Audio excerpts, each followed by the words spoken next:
Alguns devem estar ansiosos para saber do que é que trata esse curso, o que seria, né? Qual é o conceito que nós temos de direito humano à alimentação, de segurança alimentar e nutricional, de soberania alimentar. Será que existem diferenças? Será que esses termos são sinônimos?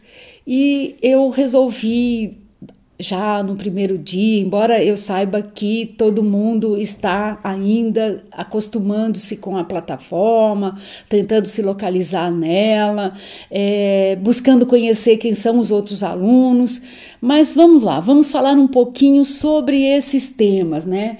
Qual é a origem deles? É sempre importante a gente saber e conhecer um pouquinho da história, né?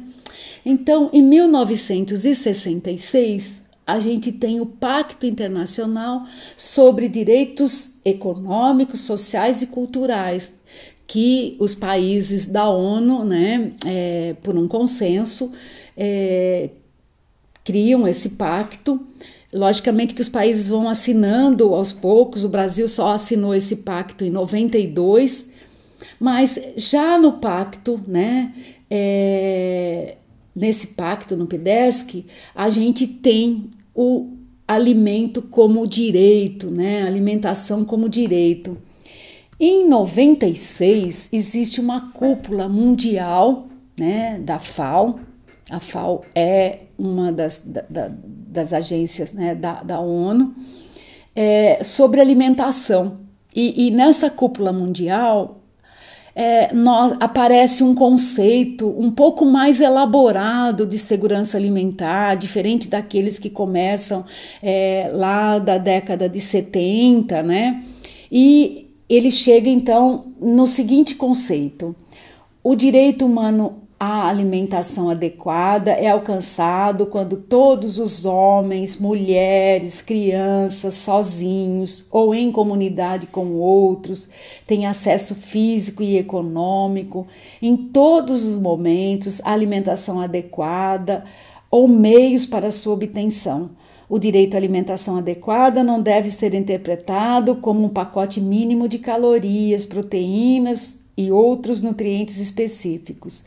A adequação refere-se também às condições sociais, econômicas, culturais, climáticas, ecológicas, entre outras. Seguindo essa decisão, né, da cúpula, há uma revisão, um aprimoramento, um detalhamento desse direito no PDESC, e a gente tem então o comentário geral número 12, né?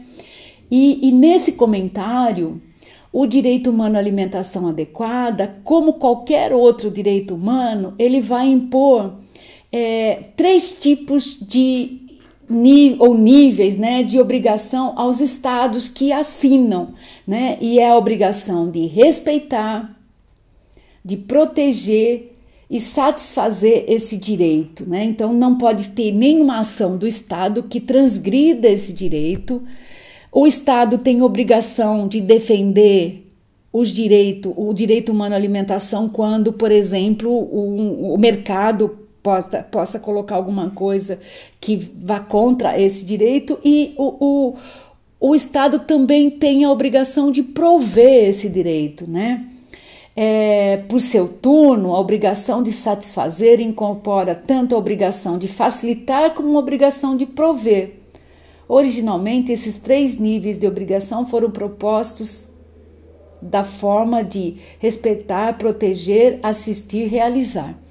Bom, então essa é um trechinho do que a gente tem lá no comentário geral, e se vocês tiverem interesse, e eu acho que é bem interessante, bem recomendado, dá uma olhada. Não é um documento grande e ajuda a gente a entender a origem, né, e como que esse conceito de direito humano à alimentação adequada surgiu. No Brasil, o que a gente tem? A gente tem a Lei Orgânica de Segurança Alimentar e Nutricional, a LOSAN, né? Que vem de toda uma construção de conferências, de mobilização popular, é uma grande conquista do povo brasileiro. E na Lausanne, nessa lei orgânica da segurança alimentar e nutricional, a partir dos conceitos, né, inclusive da FAO, se constrói o seguinte conceito de segurança alimentar e nutricional.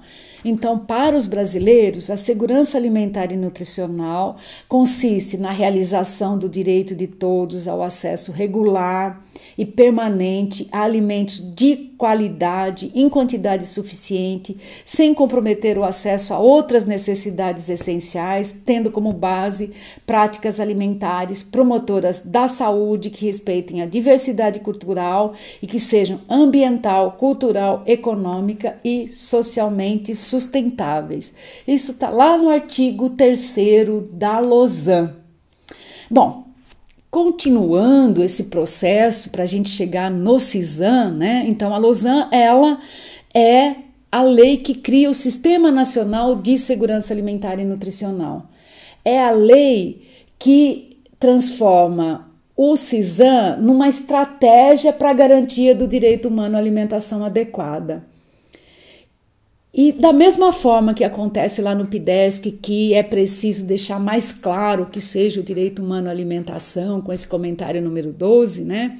Aqui no Brasil é feita uma revisão, né, dos direitos sociais, porque a alimentação ela já era um direito, mas ela estava subentendida e se deixa de forma explícita na Constituição brasileira o direito humano à alimentação, né?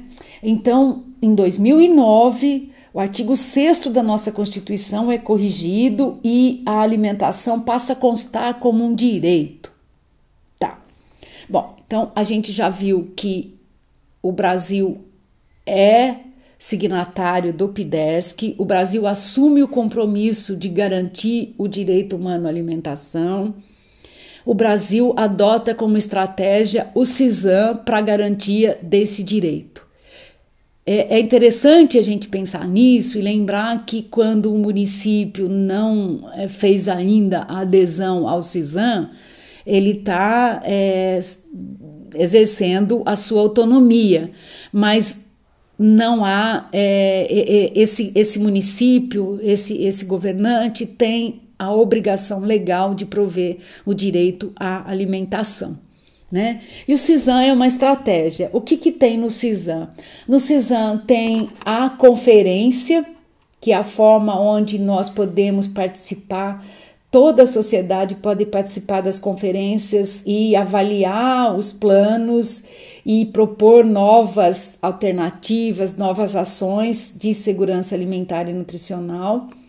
Tem a CAISAN, que é o órgão do governo intersetorial, com todas as secretarias, no caso do município e estado, ou ministério, no caso do governo federal, que executam esse plano intersetorial, e tem os conselhos, né? Conselhos de segurança alimentar e nutricional nos municípios, estado e nacional. As instituições públicas e os órgãos e entidades também participam desse trabalho, né? Participam do CISAM.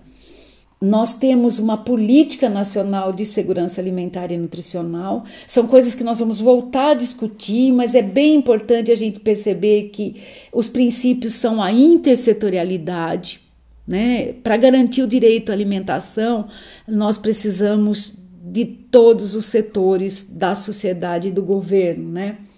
São ações conjuntas entre Estado e sociedade, daí a importância dos conselhos de segurança alimentar e nutricional.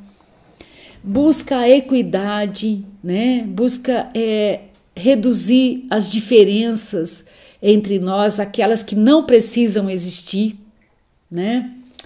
A articulação entre orçamento e gestão, garantir o orçamento para essas ações e abrangência e articulação entre ação estruturante e emergencial, né? Nós temos que ter ações emergenciais para proteção social, para garantir alimento para todas as pessoas, mas temos que estruturar para que todos consigam ter alimento. Dentro do processo desse conceito de segurança alimentar e nutricional, a gente pode pensá-lo em algumas dimensões. A dimensão da disponibilidade de alimento, que diz respeito à produção, ao abastecimento, a dimensão do acesso, que diz respeito à garantia de condições para a pessoa adquirir o alimento, né? Recursos financeiros, condições de mobilidade, depende, a pessoa tem direito aos meios de ter acesso ao alimento, enquanto que na disponibilidade é preciso que esse alimento esteja disponível a ela. E a ideia de utilização biológica, esse alimento tem que fazer bem para a saúde, para a identidade cultural, tem que ser um alimento que a pessoa comungue com ele, que promova a saúde e bem-estar. E a estabilidade que perpassa por todas essas dimensões. E, por fim, o conceito de soberania alimentar. O conceito de soberania alimentar, ele pode estar vinculado a um conceito mais ligado à suficiência de alimento, ligado às questões geopolíticas, às relações de mercado, de comércio, né? Que às vezes são muito desfavoráveis aos países em desenvolvimento ou países que têm, né, um menor poder de barganha nas relações internacionais. Mas há um conceito que diz respeito à soberania dos povos de produzir os seus alimentos. É um conceito que ele é cunhado a partir da via campesina. E nesse conceito a gente tem 6 pilares. Centra-se nos alimentos para os povos. Então, a prioridade é o alimento para todas as pessoas. Valoriza quem produz o alimento, o agricultor, o pequeno agricultor. Valoriza os sistemas locais, a produção local de alimento. O controle dessa produção encontra-se no nível local e promove o conhecimento, tanto em diálogo, né? O conhecimento ancestral, o conhecimento científico, as práticas que garantam alimento de qualidade para todas as pessoas. E ele é compatível com a natureza, são práticas sustentáveis. Esse comentário, né, que eu faço agora é um pouco para a gente ter uma ideia da abrangência desses conceitos e do que ele significa para cada um. É muito interessante que a gente sempre vai se ver um pouquinho nesses conceitos, mas também a gente olhando para cada um o que significa segurança alimentar, o que significa soberania alimentar e o que significa direito humano à alimentação. Cada um tem um pouco mais para colocar nesses conceitos, né? Então, é um conceito que todo mundo se vê nele, mas quando se olha dentro daquele contexto particular, individual, a gente vê que tem muito mais, né? Que esse conceito é muito mais colorido. E, mais uma vez, espero que a gente faça uma boa parceria nesses próximos 15 encontros.